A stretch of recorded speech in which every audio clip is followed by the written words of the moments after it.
সকলোকে ডিজি ইনফো আসাম চেনেললৈ পুনৰবাৰ স্বাগতম জনালোঁ।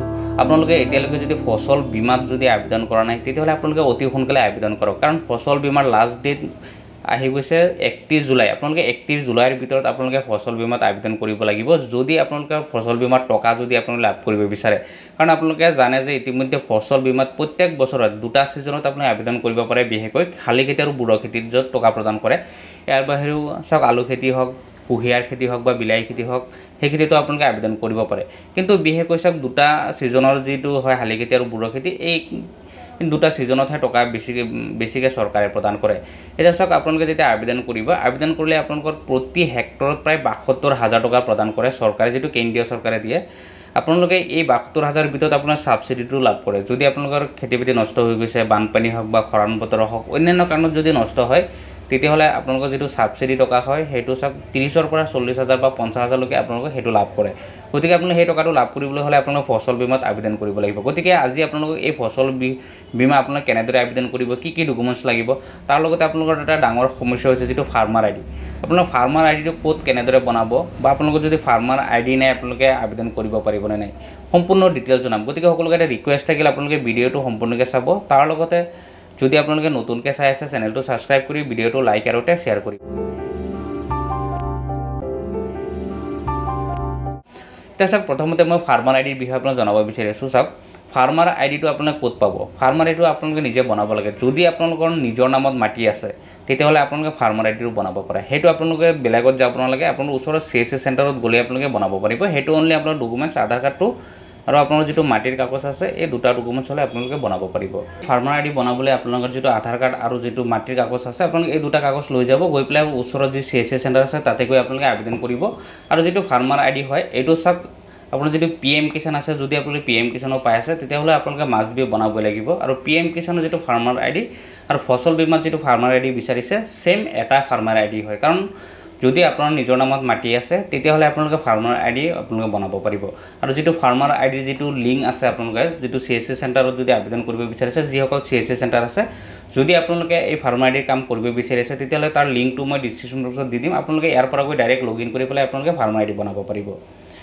তাৰ লগতে চাওক যিটো ফাৰ্মাৰ আইডি আছে, সকলো এটা কনফিউজ হৈ আছে যে ফাৰ্মাৰ আইডি ফসল বীমাত আবেদন কৰোঁতে ফাৰ্মাৰ আইডিটো বিচাৰিছে। এতিয়া চাওক ফাৰ্মাৰ আইডিটো হৈছে যিটো PM কিষাণৰ যিটো ফাৰ্মাৰ আইডি আৰু ফসল বীমাৰ ফাৰ্মাৰ আইডিটো ছেম, কাৰণ আপোনালোকৰ মাটিৰ ওপৰত ডিপেণ্ড কৰিহে এই ফাৰ্মাৰ আইডিটো হয়।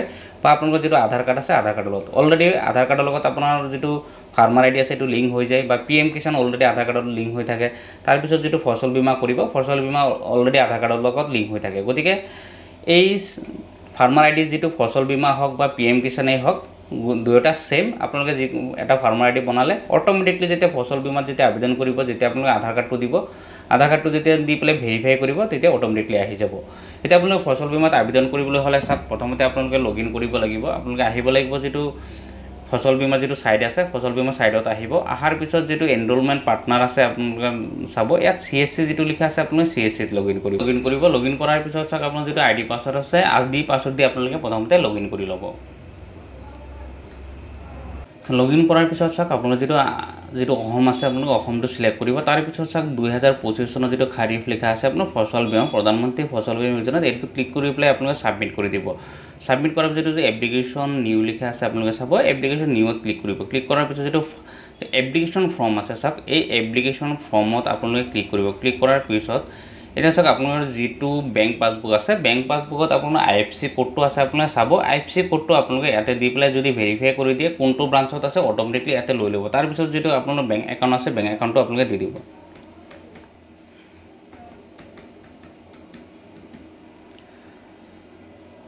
যেতিয়া বেংক পাছবুকটো দি পেলাই যেতিয়া আপুনি ছাবমিট কৰিব, ছাবমিট কৰাৰ পিছত চাওক অট'মেটিকলি আহি গৈছে। ইয়াত আপোনাৰ চাওক এতিয়া name of the bank passbook আৰু name of the Aadhaar number. তাৰপিছত যিটো AID নাম্বাৰ আছে, আধাৰ নাম্বাৰটো চাওক।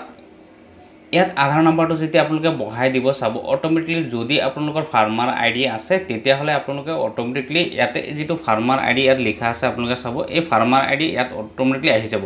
কাৰণ চাওক কেইদিনমান আগতে ইয়াত ৰেড মাৰ্ক আছিলে যে আপোনালোকে কৰিবই লাগিছিলে। এতিয়া যদি আপোনালোকৰ এই ফাৰ্মাৰ আইডিটো যদি নাথাকে তথাপিও আপোনালোকে আবেদন কৰিব পাৰিব। তাৰ কাৰণে আপোনালোকে বেলেগ কোনো টেনশ্যন ল'ব নালাগে। যদি ফাৰ্মাৰ আইডি নাই তথাপি আপোনালোকে আবেদন কৰিব পাৰিব, কাৰণ আধাৰ নাম্বাৰ দি পেলাই যেতিয়া ভেৰিফাই কৰিব, যদি আপোনালোকৰ ফাৰ্মাৰ আইডি আছে অট'মেটিক ইয়াত লৈ ল'ব, যদি নাই আপোনালোকে আৰু বাকী একো কৰিব নালাগে।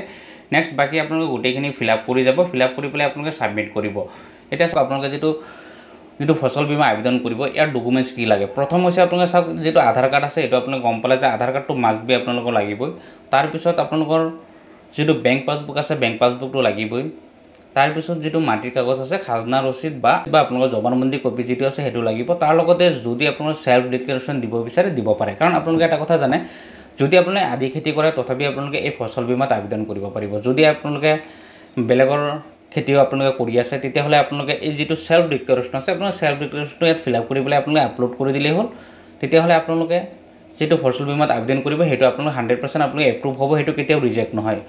কাৰণ ফাৰ্মাৰ আইডি যদি আপোনাৰ নাথাকে তেতিয়াহ'লে বহুতে ভাবি আছে আবেদন কৰিব নোৱাৰিম। এতিয়া চাওক ফাৰ্মাৰ আইডিটো যাৰ নিজৰ নামত মাটি আছে তেওঁহে ফাৰ্মাৰ আইডি বনাব পাৰে। গতিকে আপোনালোকে ফাৰ্মাৰ আইডিৰ কাৰণে আপুনি চিন্তা কৰিব নালাগে। যদি ফাৰ্মাৰ আইডি নাই তথাপিও আপোনালোকে ফচল বীমাত আপোনালোকে আবেদন কৰিব পাৰিব, কাৰণ ফাৰ্মাৰ আইডিটো মাষ্ট বি কম্পালচৰি নহয় যে ফচল বীমাৰ কাৰণে। কিন্তু PM কিষাণৰ কাৰণে আপোনালোকে মাষ্ট বি কম্পালচৰি যে আপোনালোকৰ সেইটো ফাৰ্মাৰ আইডি লাগিবই।